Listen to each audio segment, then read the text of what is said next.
Thanks very much, Ike. It's always an honor to be here. Thank you very much.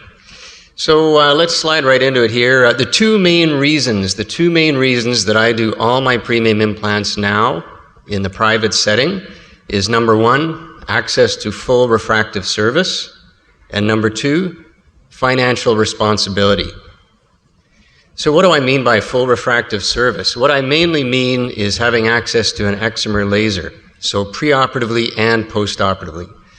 Preoperatively, I can make a presbyopic implant an option for those who wish to have it, who may have been told elsewhere that they weren't a candidate because their cornea was not regular, and postoperatively for touch-ups. So I use it both ways. I'd like to give you a quick example. Here's somebody who was seen elsewhere, was told that they were not a candidate for a presbyopic implant, but this is what they wanted. They'd been online, they'd researched it, they came for a second opinion. They were -12, -9. They had nodular dystrophy with anterior stromal scarring. I did a 40 micron PTK with 1 minute of mitomycin C. Preoperatively, this is what the OPD3 showed here. Look down here at the SRI index on the bottom left. It's very high, and the surface, corneal surface is very irregular. Postoperatively, now you can see clearly where the astigmatism is and what axis it is, and the SRI index is now normal. The other eye was worse. You've got about an 8 diopter shift over 2 millimeters. SRI index is really high. Postoperatively, look at this. It doesn't look like the same eye. Post-op, now you can see, yes, she has 2 diopters of SIL, and you know with confidence it's at 100 degrees. So now I can pick a presbyopic toric implant with confidence and say, yes, you're a candidate for it. That's exactly what I did. She had a great result. She sees great without glasses now post-op. Let's move on to the main argument. The main argument for me in Lindsay, now I'm speaking just for myself, for me in Lindsay, where we serve the oldest age demographic in the province, that's Haliburton County. That's served by Lindsay. We have tremendous pressure with regards to wait lists and an increasing need for cataract surgery. There is a level of financial responsibility here that I've been exposed to. You may not have been yet, but I certainly have in Lindsay. The answer is Mennonites. So Mennonites are the answer. If you don't know who Mennonites are, they're pacifist religious groups who live in my community. I serve lots of them. Now, they don't pay tax, so they don't pay taxes. They have to pay cash for their medical care, but they pay the full price. Not just the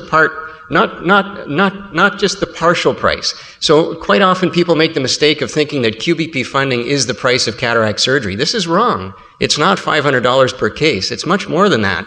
To have the front door open and pay for everything and the QBP funding cost, that's the true cost. Who knows this? The Mennonites do. So where do they go for surgery? They go to the private center. They don't go to the Lindsay Hospital. When they go to the Lindsay Hospital, which is what they used to do, what were they charged for a monofocal implant with phaco? They were charged $2,100 per eye because they were charged the full price. This is the fair full price. The hospital public system wasn't trying to gouge Mennonites. They were just trying to charge the full price of cataract surgery. There's a lot more than just consumables, IOL, and staffing. There's capital equipment costs, service contracts, building repairs, cleaning services, etc., etc., etc.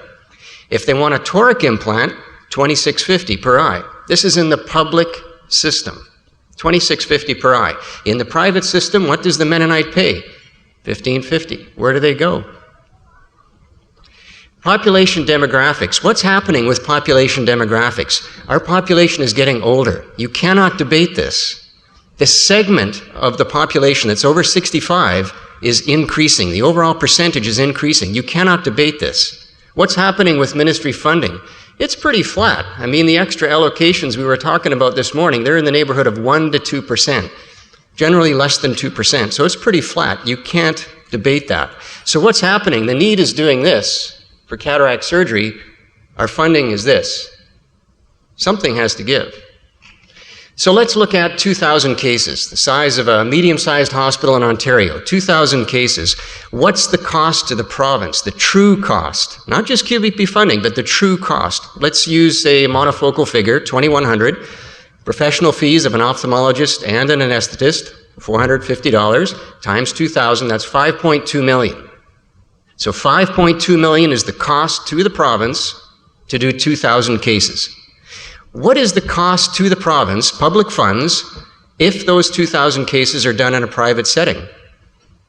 900,000, because the only cost that's paid by the ministry now is professional fees. So 450 times 2,000. So 5.2 million versus 900,000. The ministry knows this. Quality of care is access to care. They're inextricably linked. Before I had access to a private center, my wait list in Lindsay went beyond 2 years. 2 years. This is terrible care. Somebody's lost their driver's license, they can't see well. No problem, I'll fix it. Please come back in 2 years. Terrible. Now that I have access to a private center and I do all my premium implants in the private center, actually I do more surgery there than I do in the public system now. What's my public system wait now? It's 2 months. 2 months. Let's look at some other facts here. E140 codes in a hospital, including Kensington. So all the public system cataracts that are done here. From year to year, over the last 5 years, it's just over 100,000 cases in Ontario per year. Pretty flat, pretty flat. What about the non-hospital setting? So private cataracts billed in a private center. It's increasing. In fact, it's increased about 40% over the last 5 years. In fact, now we do almost 50,000 cases per year in Ontario in the private setting. So we know what's happened. We know what's giving. The need is doing this. The funding is this. We know what's happening. The writing is on the wall. I've been exposed to it in Lindsay. You may not be exposed to it here yet, but it will come. If you have a wait list in the public system of 2 months, great. Do all your premium implants in the public setting. That's great. They can have a great result. Nobody's going to argue with you.